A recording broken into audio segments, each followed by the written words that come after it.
last two of our meetings need to be reviewed and approved, bless you. So let's start with the February 25th, 2025 meeting minutes. Is there a motion to approve? A second. Second, all in favor? Any opposed? Okay, motion passes. And then meeting minutes for December 17th, 2024. There a motion to approve? I thought we were doing those first. Oh. Because I have to abstain from the 25th, I was not here. Okay. Okay, let's do this again. All right, let's start with December 17th, 2024. Motion to approve. Okay, Jenny, Second. all in favor? Any opposed? Okay, that motion passes. So February 25th, 2025, there a motion to approve those minutes? Doug, second, Bob, all in favor? Any opposed? I think that motion passes as well. Great, so can I turn it over to you, Lou, for Yeah. the director updates? Yeah, I'm actually gonna start with Tim Applegate, our division director of finance is gonna give an update on Q1 wage reporting. Judy Shaw then will give an update on Judy Shaw is our chief of the field unit. She's also been overseeing the private plan application process. She'll give an update on private plan application process. And then I'll come back with some of the other stuff. I know wage reporting is fresh off the presses, so we'll start with Tim. Good morning. So to date, we have received 44,072 registrations. And interestingly enough, we've received 46,977 wage reports. And the difference is because we will accept a wage report from a payroll processor or an employer who is not registered. So now we have more wage reports than registrations. Those wage reports combined reported a total of $73,940,625 of premiums. The reports represent 606,887 employees, which is most of the main workforce. We've also received the corresponding deposits of money, which total, the deposits are $77,562,252.35. Out of that, there have been some returns such as incorrect routing number or insufficient funds, and those items get returned. Total of that is $546,990.57. We've had some refunds, $52,556.13. So the total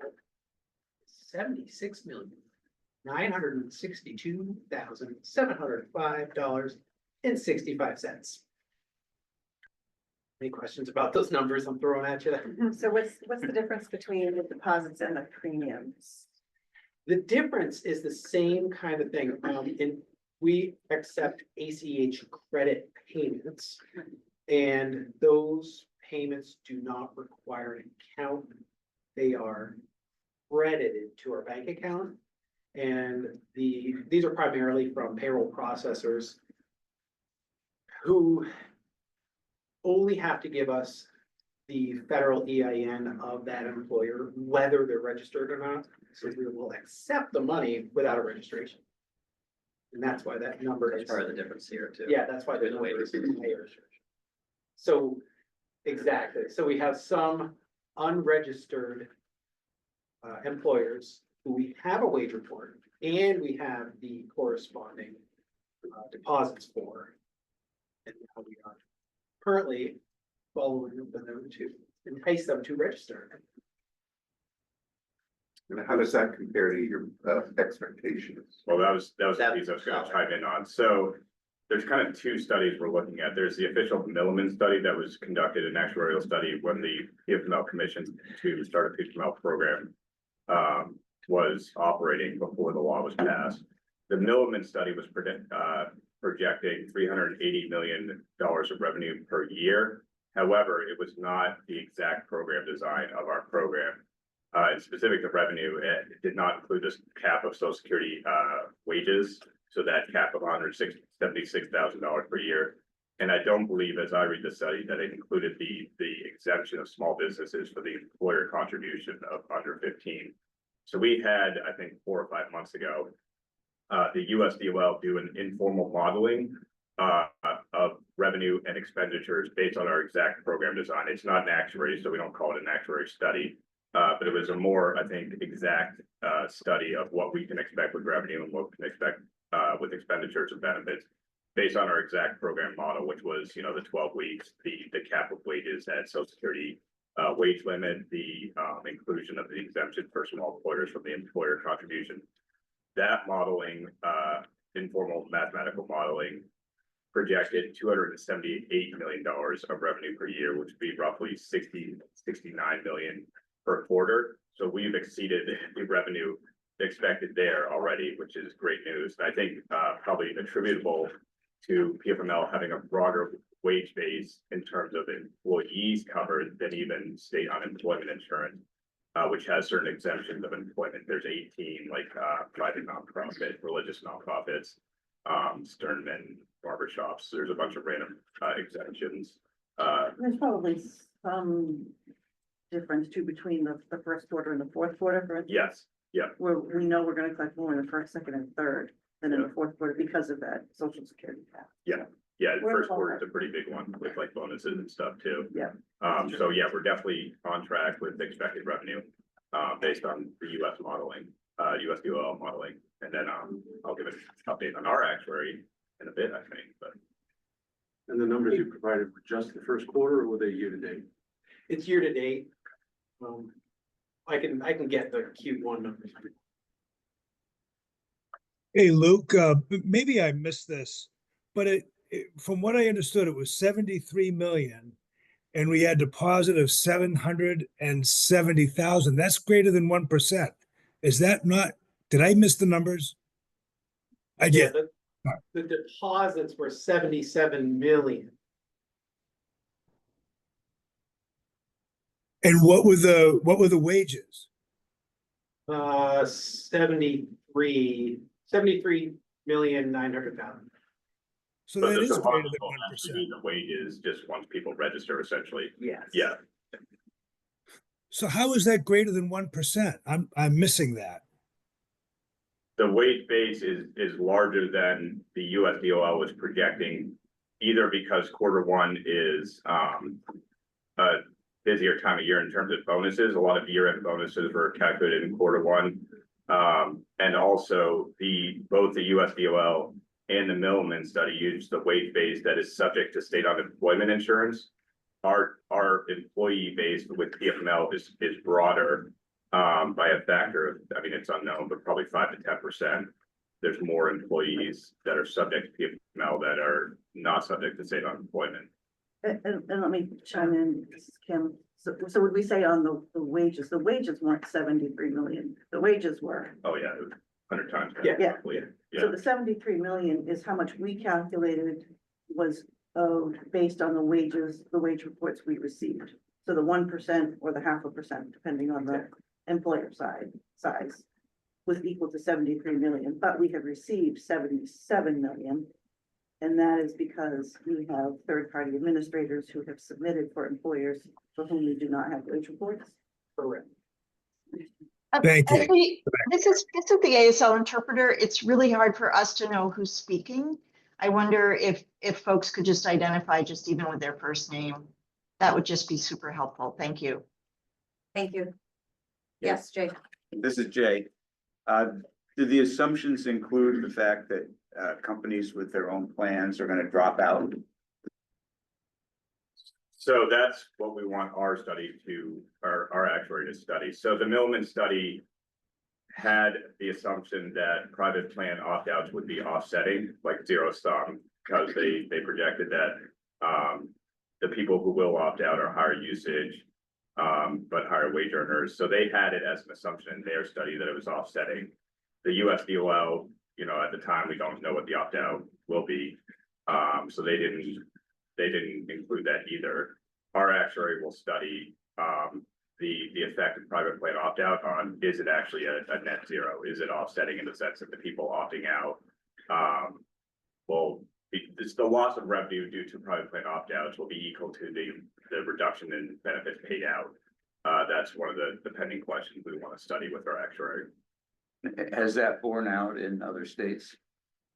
It hasn't been studied as far as I've seen nationally. You know, premium rates, most states have private plan opt-outs and most states still operate under 1%. But I have not seen a national study of the effect of private plan opt-outs on premium rates.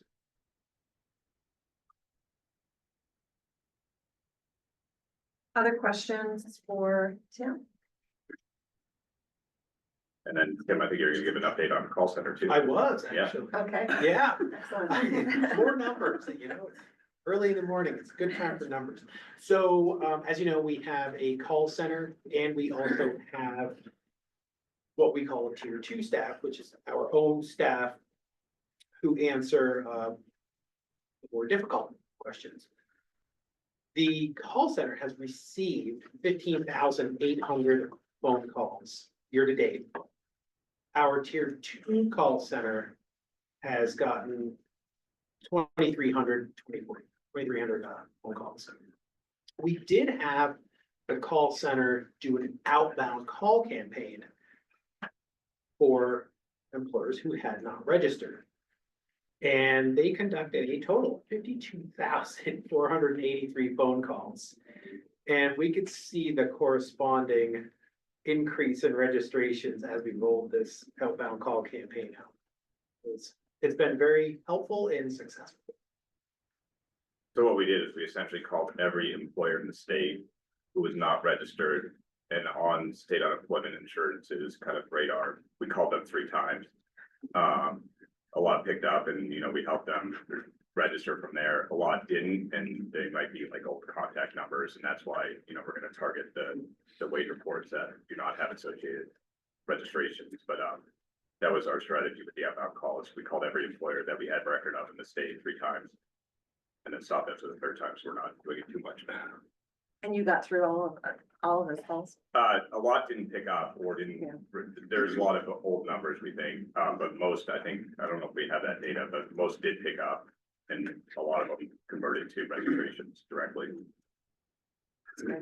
Mrs. Bach, what's the plan for those that didn't pick up? So that's where we're gonna pull the numbers, the updated data we have from our wage reports where the 3rd-party administrator, the payroll process, they're submitted on behalf of an employer that's a client of theirs. We had fields in there for telephone number and email of that employer. So if there's a wage report associated with a non-registered employer, we're gonna call that employer. We're gonna do a smaller outbound campaign to those new updated numbers that we got from the payroll processors. And is there a plan if they don't ever pick up? Well, I think at that point, we need to look at other plans, like potentially getting an MOU with MRS to see if they have better numbers. Have you thought about like sending them a letter? But we don't have record of who they even are potentially. Oh, okay, so the wage report does not include contact, like it's Joe's. Oh, you mean like the wage reports? Yeah, I think there's several ways to follow up with wage reports: physical address, email, phone number. Okay. Yeah. I don't pick up. To answer your question, Maria, the outbound calls connected for 15,881, it was a 30% rate. And according to Savvy Links, that is a much higher rate of connection than normally with these outbound call campaigns. I think they're looking at like a 10% connection rate and ours was 30. Yeah. Right, yes, Michelle. Just curious then, and then people that haven't registered and haven't paid, like how do we track them down or what? Is there a significant percentage of that? And then what's our plan for that? Those are This is sort of, Kim, so I think that's where our agreements with unemployment, main revenue, and any other agencies we can tap to help us assess that. I mean, but there are in statutory fines and penalties. Right. You know, we don't want to bring down the hammer right out of the gate. Good, You know, we're yeah, no, I hoping get it. to Do we have an voluntary idea? compliance would be great. Would be great.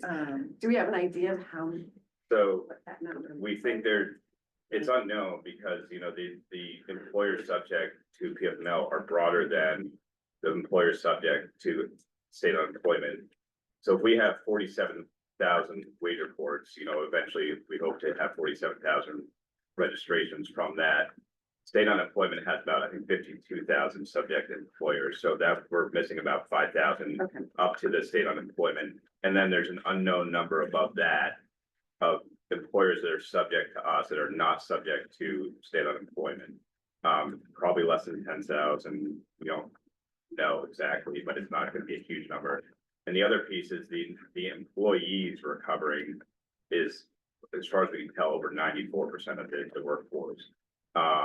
Because state unemployment has 639,000 subject employees, I believe.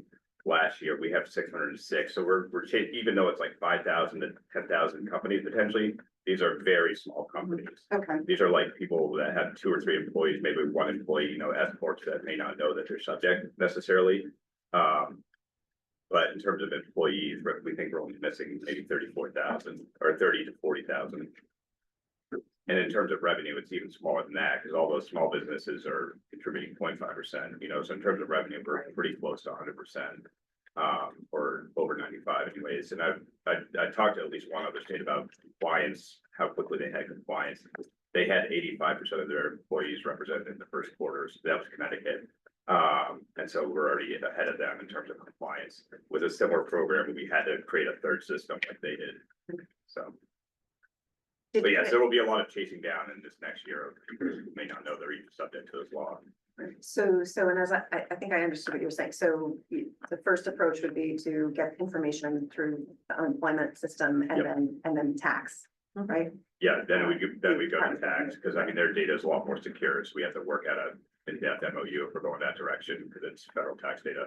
But they might have, you know, a broader employee base we can pull from, or employer base, with potentially better updated contact information. Did you know from Connecticut, so 85% compliance in the first quarter, do you know how They got to, much compliance they got ultimately? And yeah, how they long- got to 98%, I think, by the end of the first year, Mhm. of employers subject to their unemployment. So there's kind of that problem nationwide with the states that have the broad definition of PFML kind of that we do, where you don't actually know the employer base. There is no data collected on, you know, who is subject to PFML, who is not subject to state unemployment. No one's ever collected that data,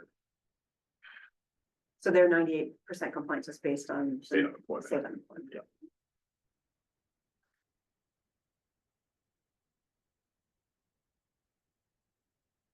Any further updates, Tim? oh my God. Okay, great, thank you so much. So let's go to Judy next with private plan applications. Okay, thank you.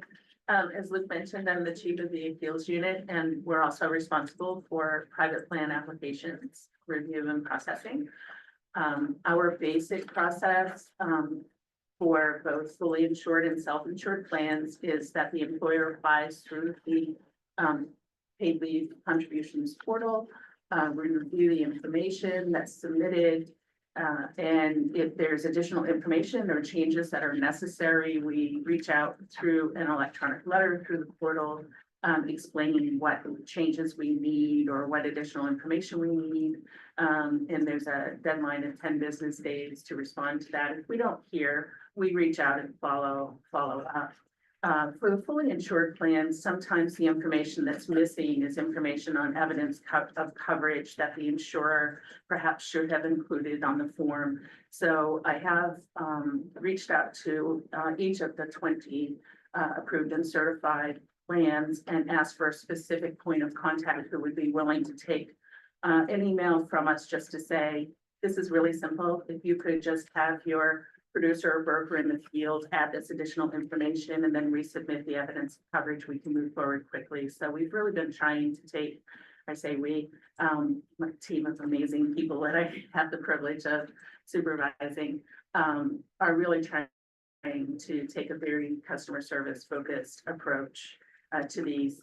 I won't go into further detail about the process, but we do have separate guides on the website for fully insured plans and self-insured plans for employers. There are employer guides.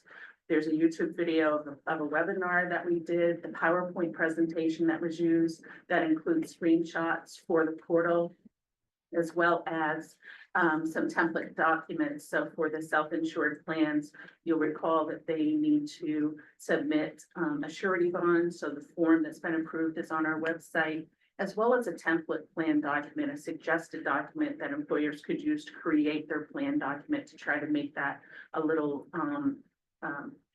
simplified for employers, and the checklist of requirements that also needs to be uploaded. As of yesterday, we had received 1,107 applications. Of those, 1,062 are fully insured plans, and 45 are self-insured plans. Again, as of yesterday, we had approved 1,037 of those plans. Of those, 1,004 are approved fully insured plans and 33 are approved self-insured plans. We denied one application. The denial was because we had needed additional information from the employer and didn't hear back. And then we subsequently learned that the employer had gone out of business. And then there's one that is canceled. The reason it shows is canceled is we had an employer that mistakenly uploaded their application twice. So we just canceled the duplicate application. And so as of yesterday, we had 68 pending. The other information I wanted to give you is the average time to approve an application when we receive it. For fully insured plans, it's 4 days. And for self-insured plans, it's 4 days as well. Many times the delay in approving the application is the need to have those changes made, where we've asked the employer to get the changes made that are needed. Sometimes it's because they overlook the need to pay the application fees. So we would reach out and let them know it's ready to go, but we need the application fee. Or sometimes we are finding currently that we also look to see if they filed their first quarter wage report and paid their first quarter premium contribution. So some of them are pending because that hasn't occurred yet. So that's the basic information that I wanted to share with you, and I'm happy to answer any questions you may have. I have a question. This is Chris. Can an employer file their private plan application? You mentioned they may not have paid, that they can go through the process of filing without paying, and then you just wouldn't approve it until they execute the payment? Yes, more often than not, what we see is the payment is pending. Okay. So as Tim mentioned, there's an ACH process that they can use, and sometimes that can take a little bit longer, particularly if it's the first time that their bank has tried to go through that process with our program. So we've all seen it, that penny or $1 that a bank puts through first just to make sure it isn't a scam. Thank you. You're welcome. Questions for Judy? Yeah, this is Bob. Do we know how many employees are sort of roughly represented in that 1,100?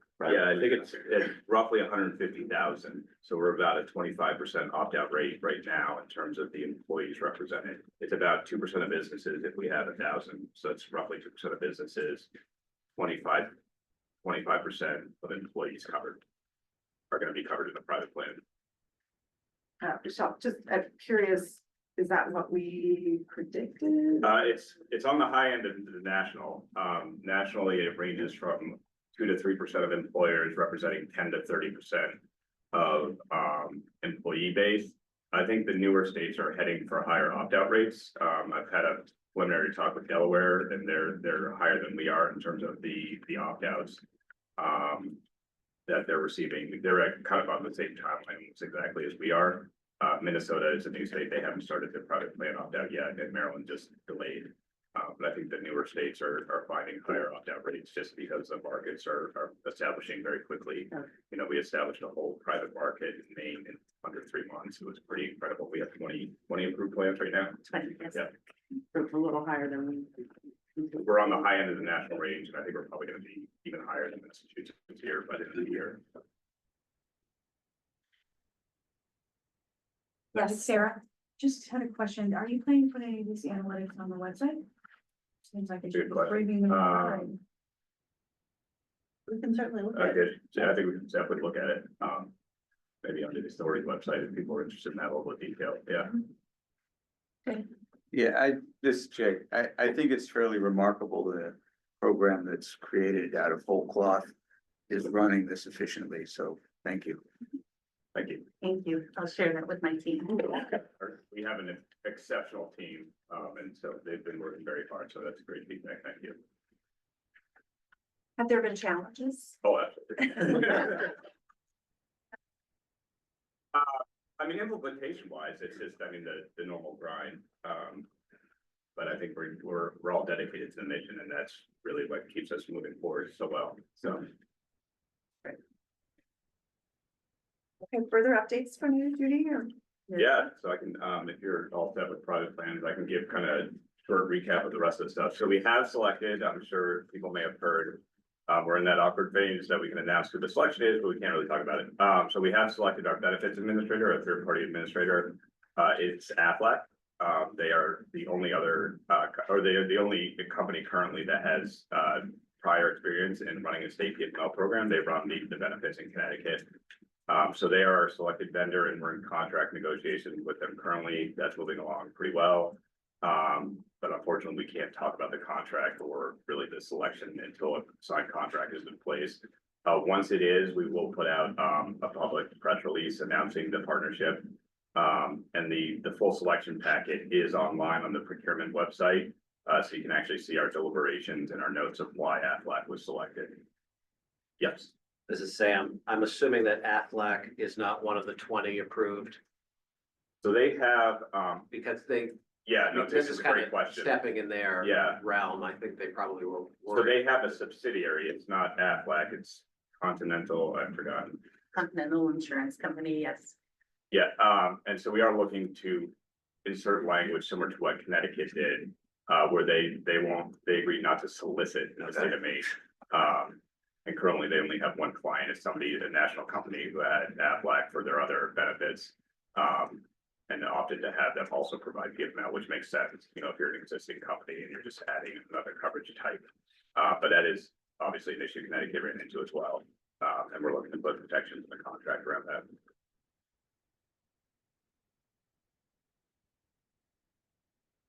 Questions on that? All right, great. I can't talk about it. Additionally, we have selected our actuary. Same process. We have selected it. The selected packet is online on procurement. You can take a look of why this actuary is selected, but we're in contract negotiations as those are also moving along well. We have selected Spring Consulting Group. They are a subsidiary of the Alera Group, which is a national benefits administrator, but also consulting and financial firm, very large national company. They were Connecticut's actuary, and we really like them. I can give it just a quick summary that Connecticut's had a very stable premium rate since they've opened. So that they were selected for consulting, and then once we have a signed contract, we'll make an announcement about that as well. But they will be on track to provide the first actuary report to you all by January 1st of 2026. So I think at the end of the meeting, we can talk about setting that very important meeting next winter for the voting of the benefit start date. Sam Yep. again, Sam Yes. again. How much data, will they have data from Q1 and Q2 before they start, or up We're to asking- Q3? Yeah, we're asking. Because obviously Q3. with the opt-out is going to be. Yep. I'm concerned that, you know, say it stays at 25% and the 75% be able to make the Yep. program solvent. So Yeah, they're gonna have at least 2 quarters of data. we're actually asking them to analyze three Okay. and provide the report to you by January 1st. Okay. Yep. Do you have details on what exactly you're gonna be asking them? So they're gonna be studying the recommendation for the first year. Is there enough money in solvency to begin benefit from May 1st, or do we need the additional quarter to start on August 1st? So that'll be their primary question. We're gonna be asking them to study the effect of private plan opt-out on premium rates. If it is in fact, offsetting, is it a net zero, or is it, pushing the rate one way or the other, just to have clarity for that question. And then they'll be providing annual rate recommendations thereafter. So they'll be, helping us to set the premium rate annually after we start. So the report that we would get in January would include expectations for rate recommendations? Yeah, I think they're gonna give us a preliminary projection of what we can expect for claims based on other state data. And then when our claims data starts, when we start our benefits, then they'll have, a direct analysis of our revenue versus expenditures that will help us set rates going forward. Sam again. Yes, You say set in premium rates, is that the 1%? yes, the 1%. 1% is statute, So the 1% is capped until 2028. okay? But as I read it, and Nancy, correct me if I'm wrong, it can go under 1% before 2028. It's capped to 1%. So it's a So ceiling, not a floor.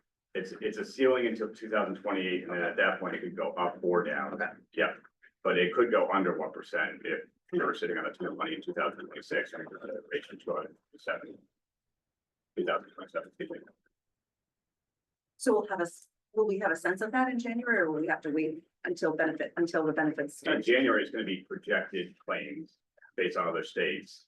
So I'm not sure how solid the recommendation will be, until we have actual claim usage rates in Maine. We are demographically a very different state. We are the oldest. We have, I think, a very low birth rate. Those things are gonna have complex interactions with claim usage. But prior to 28, they could suggest the premium needs to be 1.5 or 2%. No, we They- cannot. I know we can't Yeah. change it, but could they recommend that? Well, the other lever Or we just- can pull is reducing the max benefit amount, and I Okay. think that would be the only lever we could pull before 2028. Okay, And a reminder, there's only two states that operate above 1%. Nationally, it's California, which offers, I believe, medical leave up for a year. And I always forget the second one, Rhode Island, 1.3. Yeah, and I don't know why they're more expensive. I don't know their program structure well, but all the other states, all 11 other states operate under 1%. Most operate in the 0.7 to 0.8% rate. And do you know the rates for California and Rhode Island? Rhode Island is 1.3 and California is 1.2. And then every other state is at or below 1%.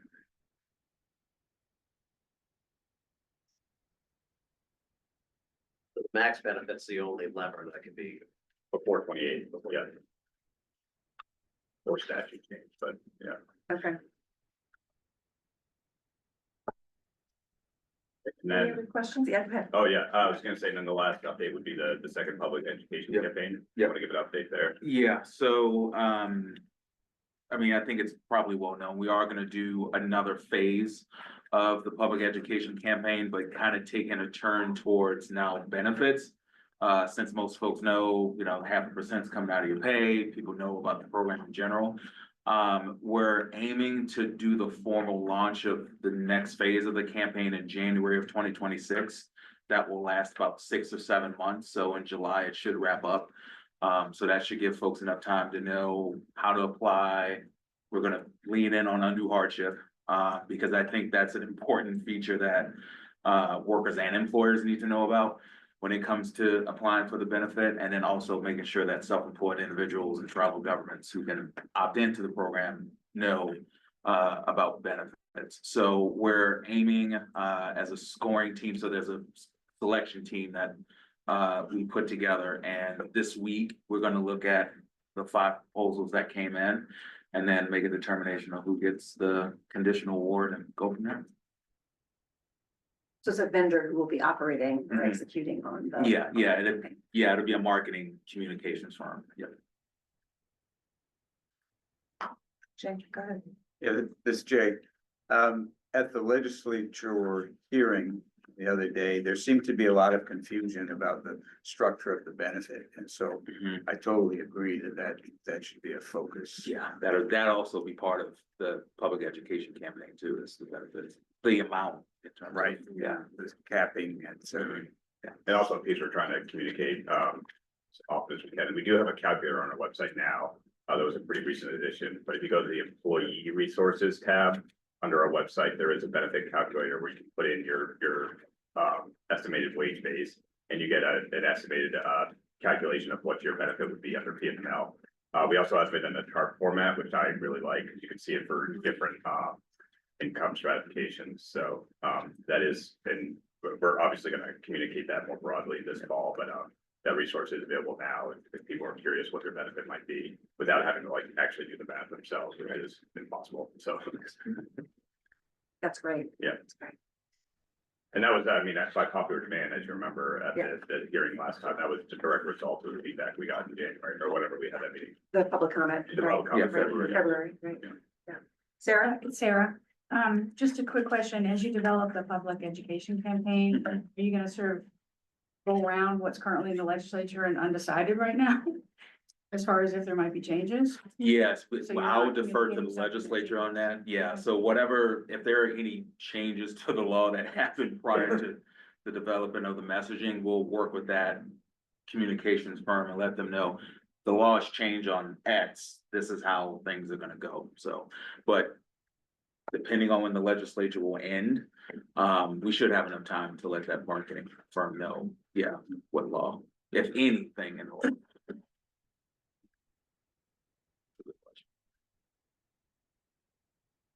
I think that's all we had for implementation updates. So.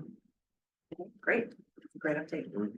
I have Did you have one a more. comment, I Sarah? have a question, actually. So kind of going back to costing and modeling. Yep. So quick question around, are they assuming, because again, we don't know what's gonna happen here. There's maybe layoffs and stuff with all things that are going on in the economy in this day and age right here in Maine. Will their modeling reflect the fact that, you know, you're gonna have less intake if you have someone go on layoff, and then is it a wash because the person can't collect if they're on layoff, or how are they accounting for that stuff, I guess is my question. Yeah, I mean, they're gonna be analyzing all those factors, and one of the reasons, you know, you would see this in the selection packet, which is why I'm saying it. Yeah. Not speaking out of turn, but, one of the reasons we like Spring is the amount of variables they're gonna use in their Yeah. analysis around economic forecasting and providing us with like, what they call like a conservative estimate, and, I forget how they frame it the other way, but like if the economy goes south, what might you expect? If the economy does well, what might you expect? So they're providing a range of estimates that could be more conservative or I guess aggressive with premium rate setting. I'm not sure what the opposite would be of conservative, but not liberal with premium rate setting, but it's gonna present a range of recommendations based on, you know, potential economic forecasting scenarios. Thank you. Okay. Shall we, we're gonna move on to our discussion about pending legislation and, just, I know that we began a discussion about whether and how the authority might wish to be involved with pending legislation, so this will be a discussion about everything. Luke, can you give an overview of the legislation that's currently pending that impacts? I will try. It was a very busy meeting last night.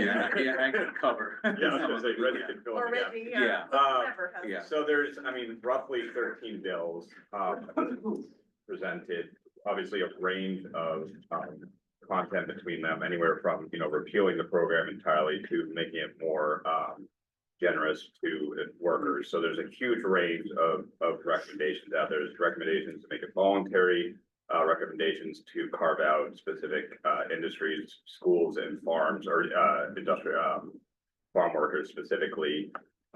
There's a resolution to provide protections to the trust fund. There was, and some of them have been amended, well, all of them now have been amended several times, but there was recommendations out there to delay benefits. There was recommendations out there to delay premiums. There's a recommendation to return first quarter contributions for those who have private plans. There's a second recommendation to allow a refund of the full 2025 period for anyone who obtained a private plan in the first year. And then there's kind of a couple of technical cleanup bills provided by different sponsors. And that, I mean, some of those bills have 10 to 15 different pieces within them. So incredibly complex. We have, read all bills, and our position is essentially we're opposed to any that are not the department bill, which is just looking at a very technical aspect that we think are necessary for implementation without changing any programmatic pieces, because our general position is we don't believe the program should be changed in this moment, and we need to focus on implementation to provide benefits, and then we can analyze next year. So that's our general position. There was a lot of activity in work session last week, and Reggie can probably summarize it better than I can. Yeah, this is Reggie. So, yeah, so they had the work session and with all the votes. I don't want to speculate. I think it might happen today. They might do language review just to, with all the amendments and everything that was swirling. There is a possibility they might do that, but I guess it'll be dependent on when the labor, okay, we're getting confirmation there. So once that happens, yeah, I was like, okay, he's not in his head, so I'm saying that. Yeah, so once that is done, it'll go to the full House and Senate. They'll have more debate. They'll take more votes on which versions of the bill should pass, should not pass, and then, we'll go from there. And then there might be a possibility, I don't know, but these bills might, for some reason, go to the appropriations table if it affects, the general fund or anything like that. So there's a possibility that that might happen. But either way, it'll go through the normal legislative process, and we'll see what shakes out after they're done debating. And then we'll also monitor to when the calendar goes out, when they're gonna take up those divided reports. So we'll monitor that. But you can watch the proceedings online, on the House and Senate. And all but two ought not to pass at a committee, correct? All but, I gotta go back, cause I do have the record, but they did kill 3 bills, but some of them were unanimous, like they had 2 repeal bills, but they decided to just kind of coalesce on one, cause they're basically were identical. So there will be at least 1 repeal bill, but most of them were votes all over the place, to be honest, except that one. Okay. Ben, what did have not to pass on it, just if you could summarize? So I can tell you for 894, which is our department bill, that one. Yeah, 894 had a straight ought to pass. And then the ought not to pass, there were 3. Yeah, I just want to know what was ought to pass. Yeah, oh, sorry, yeah, 894. And then the resolution. Yeah, there was a at the time, there was a constitutional amendment to, protect the fund. That turned into a resolve for the department to study how we can protect the fund. I think that one was, let's see, 1273. That one was on to pass as amended. So there were members there and there were, oh, I'm sorry. Nope. Yeah, it was straight ought to pass on that one. And then ought not to pass. Yeah, the votes were all over the place. Study by. Oh, the Department of Labor, yeah. So instead of the Constitution Amendment that would go out before the voters, it turned into a resolve for the department to, I'm assuming there'll be a group of individuals on this study to see how we can further protect the fund, so it's like basically a different way of taking on the issue rather than putting it on the ballot for voters. But yes, but the votes were, I can actually get you more detail about. I can look at it too. Okay, Yeah, we had it was a very busy week. I mean, had this meeting been last week, we knew like where everything kind of laid, and then there was a lot that happened in the work session last week. Yeah. So. 1169. Is there, just sort of a high level overview of, I know sounds like it's not substantive, but what the MDO bill is? Yeah, essentially it's just allowing us collection methods that if somebody were, not paying us, it provides for an action. I'm gonna need to pull from your memory on this one. It allows us to provide, civil action to collect on debts owed to us. There was cleanup of that intermittent language that's always been. People remember that that originally it was 8 hours, like an employer does not have to allow intermittent leave less than 8 hours. And, you know, we had talked last year, well, that doesn't make sense because somebody's workday could be 10 hours. So we clarified it today, but then people point out day could be interpreted as 24 hours, so we changed again to workday. And I think Doug was the one that, you know, originally pointed out this issue. So we cleaned up that language, we put in collection mechanisms for us. We're making PFML bureau just for consistency's sake, like DOL is what, 7 bureaus or 6 bureaus? And then PFML program, so it's kind of just bizarre, so we're gonna make ourselves a bureau, it doesn't really change our authority at all. No, this Yeah. is, it doesn't change the responsibilities of the program at all, but we started to call it the Bureau of Paid Family and Medical Leave, and we were told, no, it's not a bureau, it's not a statute, so we're making it a bureau of. And then there was a issue with private plan coverage that we ran into. It's a kind of a specific loophole that we're hoping to plug, but essentially if somebody wants to come back to the state plan, but they don't have good cause, because right now it's required that there's a significant business, you know, threat that they need to come back to the state plan, like an unreasonable, unforeseen rise in the premium rate. Currently, if they tried to come back to the state plan without good cause, let's just say that the state plan dropped in premium rate, but their insurance rate didn't drop. That wouldn't necessarily be good cause to come back to the state plan. So we could tell them, no, you committed to a 3-year, we don't want people jumping in and out of the fund, so you committed to 3-year. And they could just say, well, fine, I'm gonna drop coverage and stop paying my rate. And the only ramification we have at that point is to revoke their coverage and bring them back into the state plan. Wow. So like, there would be the potential for an employer to like, you know, kind of game the system. Backdoor, yeah. So we asked for a penalty that if there was a gap in coverage, it would be an additional 1% of the premiums they would have in that time period, so that they couldn't just force their way back into the state plan when they made a commitment for 3-year private plans. Yeah, this is Jay. And what was the fate so far of the proposed exemption plans, agriculture, or certain They have been condensed into one bill. Yeah, Yeah. it got condensed into another bill to keep the debate going, because that was just one way that the legislators on the committee were just trying to make sure, okay, if this bill were to be killed by the committee, could we keep the debate going in another bill? So yeah, I think agricultural workers is part of LD 1400 now. As and an teachers? And that, yeah, it's still in that bill too. And that was not to pass, but it'll be debated on the floor, right? Yeah. Yeah, Was it divided? Yeah, it was divided. it was the divided report. Sarah, just a quick clarifying question. If I'm in the state plan, when did my coverage start? January 1, 2025 or May 1, 2026? What starts the 3-year window? Oh, for the exemption? Yeah, so if I get, presumably people are automatically opted into the state plan because they paid their premium, right? And now they're making decisions whether they're going private or not. So it's pretty clear to me, I would assume that if you're going private, that would start your 3-year window. But if you stay in the state plan, technically, when did your plan start?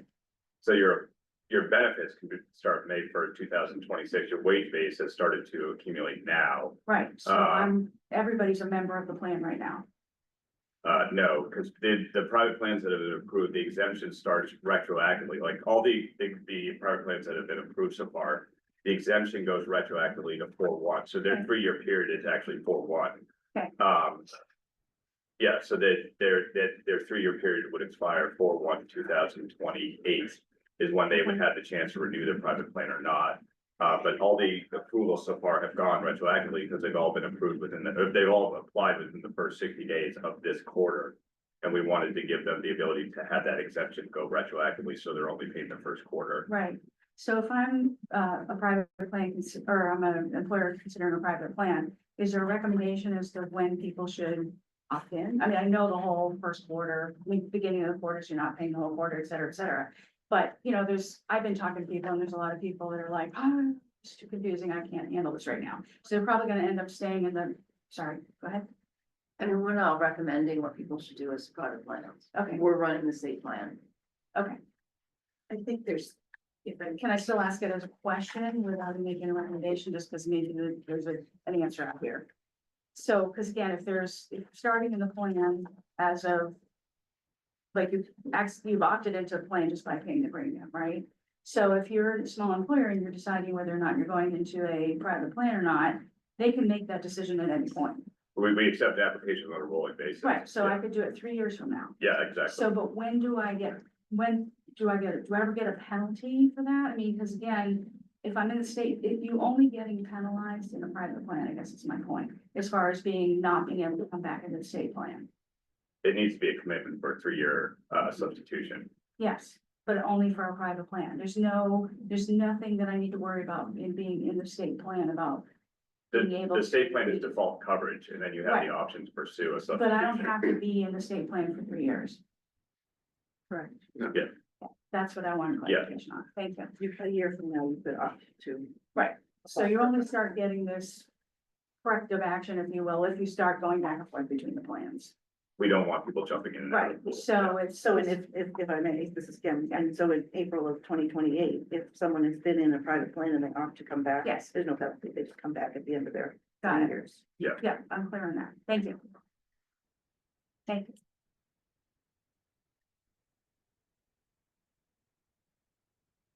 Questions on the pending legislation? Seeing none, I know that in some past meetings, there's been some discussion about, whether the authority wanted to weigh in, and there's a timing to doing that. And it seems that, at least for this year, we didn't really have opportunity to discuss the pending legislation at a time when we could have an authority weigh in with comments. So I would thought it would be helpful to have some discussion now, planning for next year. Maybe we should plan some meetings that would line up with being able to weigh in if the authority so chooses. So thoughts, discussion about that. This is Chris. Are you suggesting that above and beyond what our quarterly commitments are, that we might have some additional meetings to discuss that, or to put it on the agenda for our regularly scheduled meeting? I mean, it could be either or, but at I mean, I'm least. certainly open to it, but that's- Right. And I think probably whether we need additional meetings may depend on what's happening and if there's interest in having additional meetings to comment on it, but it just seemed like maybe at least we should position our meetings at an appropriate time to be able to review the legislation that's pending and have a chance to make a decision one way or the other. I think there's also a question about whether we would affirmatively want to, right, try to pursue or recommend that the Judiciary Committee make changes to the legislation. And I don't particularly have anything to propose substantively. I just want to make sure just as a body that we have opportunity if we wish to do so. Yes. Michelle, I agree, because I feel like we're doing all this work and then, things are going on without our, influence, or not influence is not the right word, but without any information that we've been working hard on doing, and, so I'm not sure we would all agree on a recommendation, but I think it would be great to discuss that possibility or discuss what's going on. Yep, the only challenge I think we face, and I face it as someone who has to monitor 24/7 what's going on over there, is that they often you won't get noticed of what the bill's contents are until Friday, and the hearing might be on Tuesday. So there's just a lot of moving pieces. And the adaptability or the ability of this group to get together to review would be a challenge. As some literally, I have meetings every single day on what's happening. An amendment will get filed, it'll be quite different than the first draft, or you won't even know what they have these concept bills where all you have is a title. And then, a few days before the hearing, you get the body of what is actually intended, which could be quite different from what you thought the title said. So I think it's just a reality of the legislative process that I think would be a challenge to think that we'd be able to stay on top of it. Jane? Yes, Jay, I also think that we represent a lot of diverse interests. And it would be hard for us to perhaps to come to a consensus on a particular bill. We're certainly able to testify individually as individuals. But I think it would be hard to put something together as an authority. Other than don't kill the program.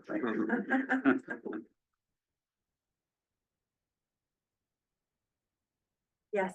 Sarah. So, I signed up for the mailing list, so I get all the notices on the Department of Labor committee action. So, you know, you're right, it's a whole nother job. So you have to decide how much time you want to spend on this. But I don't see any reason why we couldn't send alerts to each other. Like, hi, I got this alert, you know, you might want to look at this bill and then have discussion. Again, I don't want to violate what the rules are for the authority. They'll correct me on that. But I don't see any reason why we have to be completely in the dark. I mean, a lot of us, I think, end up relying to Jay's point on maybe lobbyists or others in the industry who send out newsletters or call you to meetings or whatever else. But just getting the labor committee stuff has been very helpful because they'll give you the updates on when's the work session, here's what the agenda is going to be, et cetera, et cetera. So you can do it in a nonpartisan way, I think.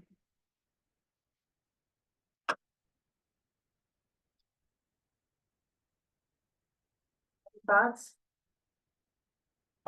Yes. This is Reggie. Oh, and just to clarify, I think any bills that involve the Department of Labor should go to the Labor Committee and not Judiciary.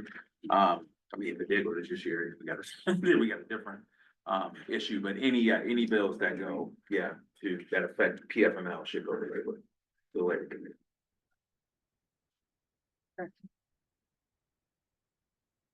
Did I hear, I feel like I heard some kind of rumor that there was some sort of constitutionality argument happening. Is that just a rumor I heard? I think Reggie addressed that in his summary. didn't he? Oh, in terms of, there was a bill, Okay, that, I missed that, proposed a constitutional amendment to basically put the fund, like, basically, we can't use it for any other purpose other than, then that turned into a resolve Okay, to study how we can further protect it. thank you. Yeah, the concern, I think, from the sponsor is that any legislation could come in, or legislative body could come in and change the statute to pull money from the trust fund. Is the worry. So originally it was a proposal for a constitutional amendment, then it was, changed to a resolution for the Department of Labor to study the law and see if there's other protections we could put in to protect the fund. Okay, thank you for clarifying. There's Well, they also, also said that's why they created the authority. Right, and I think that was So it one was of the, under the bus. so. There's also there's one lawsuit that I'm aware of that's out there. Are there others? There's the one that deals with paying back the quarter one wages to those who have opted into the private plan, and I think we're still waiting for a decision about that, but are there other that is the only. lawsuits we that have right now. anybody is aware of? I think there's just other businesses that have jumped on that one, correct? Because it started with that. No, More than, no, it's Bath and State Chamber of the parties.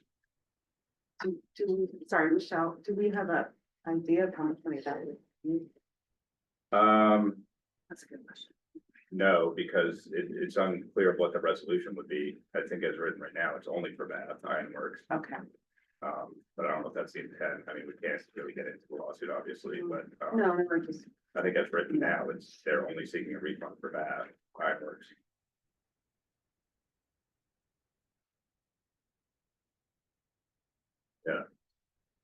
What did you say, Nancy? But this is Nancy, but the chamber is also playing it.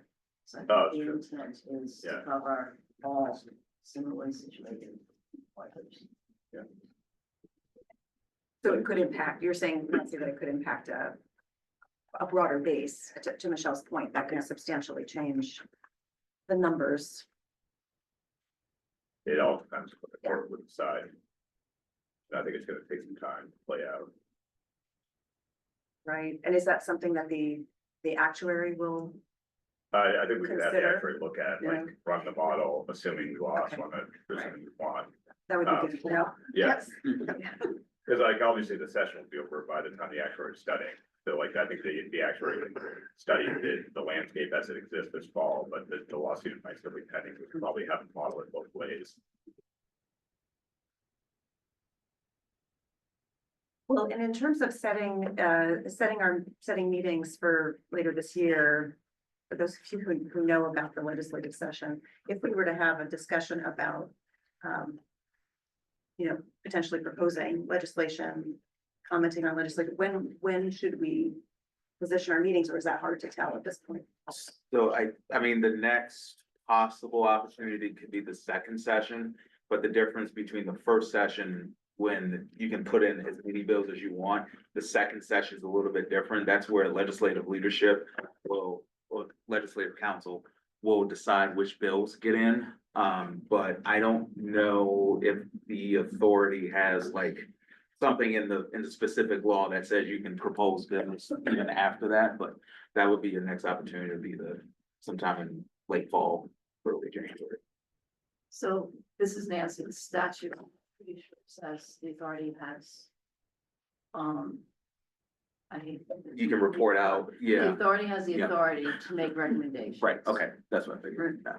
So that would either mean, correct me if I'm wrong, Reggie, you know more about legislative process than I do, so that would mean either making recommendations to the department for department bill, or making recommendations and finding a legislator. That, yeah, or that second option, because yeah, if the law allows the authority to report out a bill, then the labor committee could do that, yeah, so that could get, I mean, or the department A to do that. department does, I mean, we call it a department bill, but you need a legislator to. Sponsor, yeah. Sponsor it. Your question is. I know the subject of culture dates. The authority's legislation statute provides the authority to recommend suggested legislation to the Joint Standing Committee of the Legislature having jurisdiction over labor. So it's not that we can only suggest legislation to the department to then suggest to a sponsor. We can make recommendations directly to the committee. And in relation to the date, sorry, this is Doug. In relation to the dates of meetings, we should be considering cloture date when we're trying to schedule our meetings to make sure that we don't miss opportunities. I'm not sure on the shorter session what the impact of that is going to be, and whether there's the opportunity to have other bills submitted outside of that date.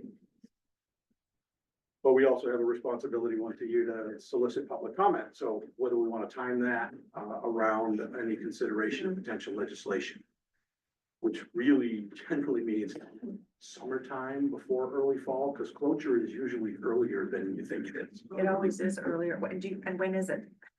It's in the fall. Like It's either not sometime in September, the October, Yeah. the legislative council set the date. So, I mean, we're really kind of looking at summertime, have those discussions and solicit that input. And so the process would be, if there was something that the authority wanted to recommend, it would essentially be a letter to the Joint Standing Committee on Labor. This is Nancy, I really do not know Okay. what was Uncharted waters. envisioned, there was to make recommendations, to me. You need an LD, I mean. The committee would submit the legislation would by submit an statute. LD by- We could submit our recommendations to them, and that can take a number of different formats. It could be a formal letter from the group, the authority. And presumably we also could, although not required, we could work in tandem with the Department of Labor and support a bill submitted by the MDL. It's almost always a way to get something in if you really want it, so it's really about when. I think Doug is right that summer, early fall is when we should be meeting about it. Okay. Jay, did you have a? And we would need a legislative sponsor. Can't just submit. Yeah, you would need a sponsor, yeah. And that could be the committee chairs, it could be any legislator to bring that forward. But it seems, although we would need a sponsor, it seems that we could submit our input to the chair and the committee, and then they could decide. if- Typically, that would be the process. We We can can say- submit a bill to the committee, and then the committee would have, we'd need to find a sponsor. We could write the legislation if we had ability to do so, but we still need a legislator to sponsor. I personally think, I think starting at the labor committee, talking with the chairs would probably be a good start. Right. And then they can help flesh out whether they would be willing to sponsor it or co-sponsor it, whatever, I don't know, but I think starting with the labor committee would be a start. Well, that's what the statute. Yeah. Envisions, right, the joint standing committee of labor may submit a bill to any regular session, discussion session based on our input. So trying to avoid this committee authority reaching out to individual legislators. We should be dealing with the labor committee, and the labor committee should be submitting that legislation. That makes sense. Okay, well, maybe we can plan on our regular meeting accordingly and have it at least as an agenda item.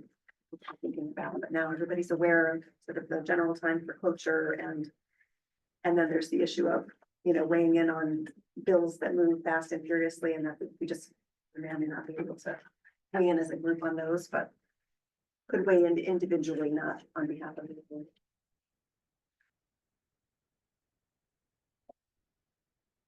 This is Kim, I Yes. like the suggestion of having the public comment period in the late summer, for instance, so that we could, if we needed to amend something. So having a public comment period prior to closure and then another meeting for us to, or an extended meeting following public comment to discuss whether we want to provide input. Okay, or what are other people's thoughts about that? I mean, that would, you know, basically require carving out a whole day, you know, even though it might not take that long, but sometime in August. Huh? Would early September be too late, do you think? This is Kim, I don't know, because I don't recall exactly where the closure is, but I think it's in October. Yeah, like late So- fall, yeah. The Early September legislature is said. usually, I would think would be sufficient time to solicit public comment. We might get better participation that way. Mhm. And there would still be sufficient time. to compile anything. Right. And Yes. public comment would be about changes that we propose, or what would public comment be? I think the idea would be to just solicit public comment on experiences with the program is defined in the statute, specifically on what the public comment is. I don't have- Statutory. So just a general- comment on the Like we did administration last program. time, and then from that, Okay. it may inform the authorities' interest in moving something forward if we think that's. Because last time was about rulemaking. Well, last time it tracked what the statute said, which was broader than the rulemaking. I mean, that was certainly, I think, top of mind for some people because it was going on, but I think it's a broader, does somebody have? Yes, it's on the administration of the program is what we're supposed to see public comment. Yeah, it's a language, you go on to read it, so, Yeah, the public comment says, oh yeah, hold on. So solicit and consider public comment on the administration of the program. And then around the legislative recommendations, may recommend suggested legislation to the joint standing committee of the legislature having jurisdiction over labor matters. The joint standing committee of the legislature having jurisdiction over labor matters may submit a bill to any regular or special session based on legislation suggested in accordance with this paragraph. thank you. So in the last meeting tracked the statute in terms of the subject matter and, you know, all of our public meetings should do the same, I think.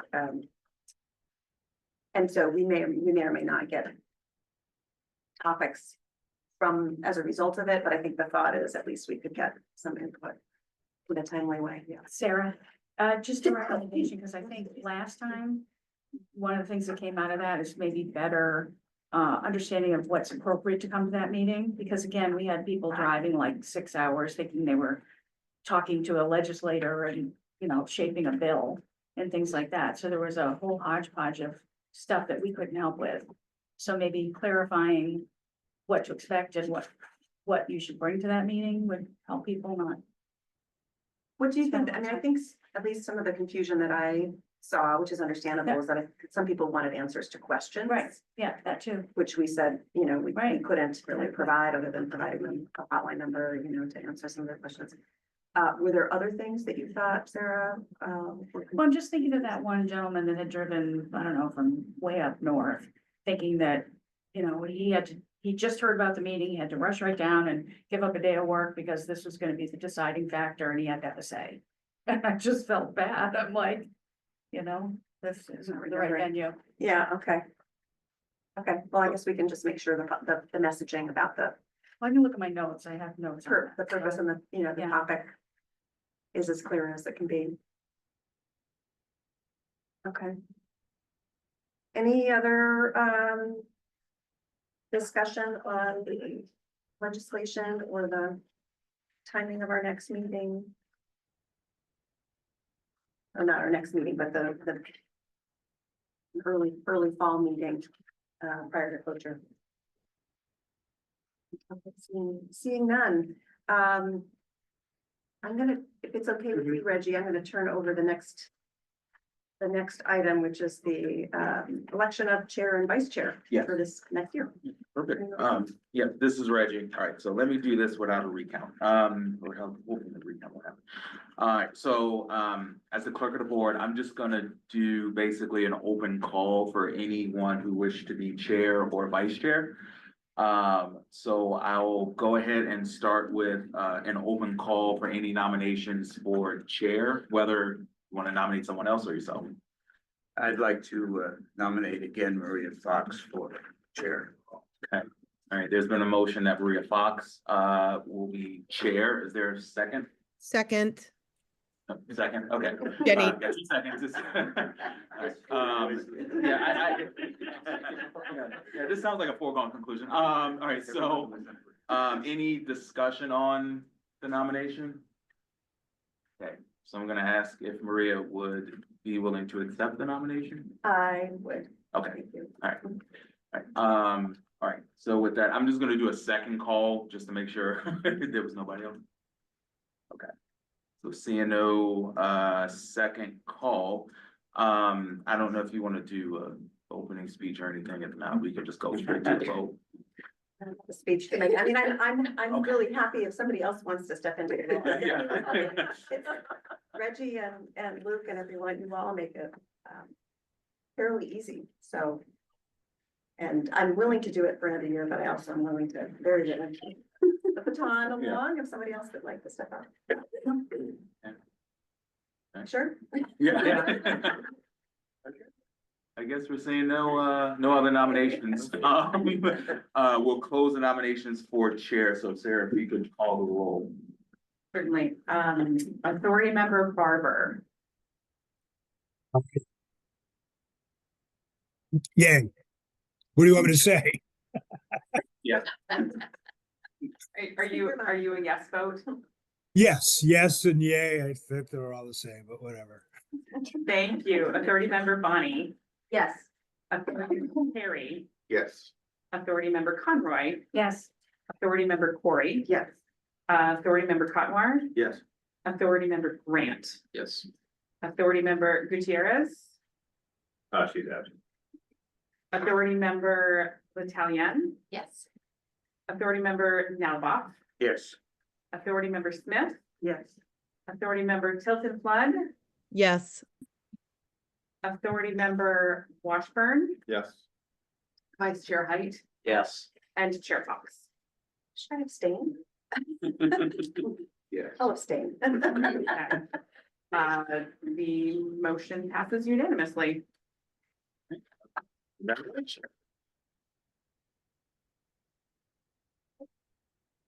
All right, so now we'll move to vice chair, and if there's an open call for anyone to nominate themselves or nominate someone else. I'd like to nominate Sam Height. Okay, there's been a motion that Sam Hyde be nominated as chair. Is there a second? Vice chair, vice chair. Vice chair. Oh, Vice. yes. I'm sorry, yes, Yeah. vice chair, sorry, yes, vice chair. Is there a second? Second. All right, any discussion? Yes, Sam, are you actually interested in it? It's a pretty difficult position for sure. Luckily Maria. Luckily, Maria has not only been healthy, but hasn't taken much time off, so I haven't had to run any meetings, so. But I'm here. Okay.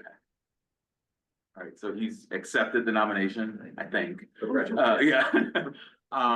Someone, This term, your term on the authority extends through the next Well, year. that's a good question. Because there was Well, a question last time about. the reappointment. I am in. yeah, we haven't heard anything from the governor's office, Also, so, he's in like rollover. yeah, so, And, I mean, yeah, we, Sorry to have to drag the attorney into your. Yeah. no, I yeah. was So hoping this this is Nancy, discussion would so come up. Doug, do you just like have a point at every meeting asking me a question? I'm sorry. Keeps me on my toes, I appreciate it. I don't know. Okay. I don't know, I think that's up to, the, authority, if they feel comfortable knowing that, so I think what would happen is that if the governor were to replace that seat with somebody else, then we would need to have a new vote on vice chair, but I don't think there's really any, so if the authority wants to go forward with the thing there. It's like a little risk. I seem to still be in good terms with Governor Mills. but- You laugh at that. The hearty laugh back there. So, all right, any other further discussion? No, all right, so, Sam, I just want to make sure, do you accept the nomination? Yes. Okay, all right, so I'm gonna do a second call, for any nominations for vice chair. Okay, I don't see any, Sam, would you like to make a speech or? I actually came prepared. Oh, No. okay.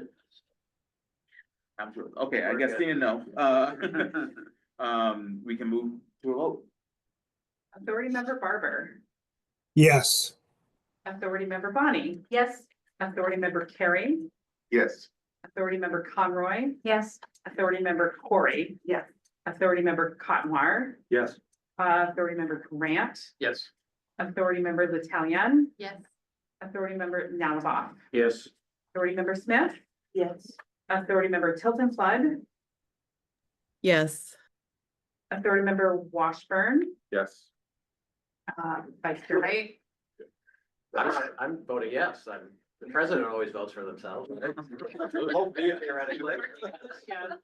and Chair Fox. Yes. It is unanimous. Congratulations. My grandfather always said about these things, it would look very good in my obituary.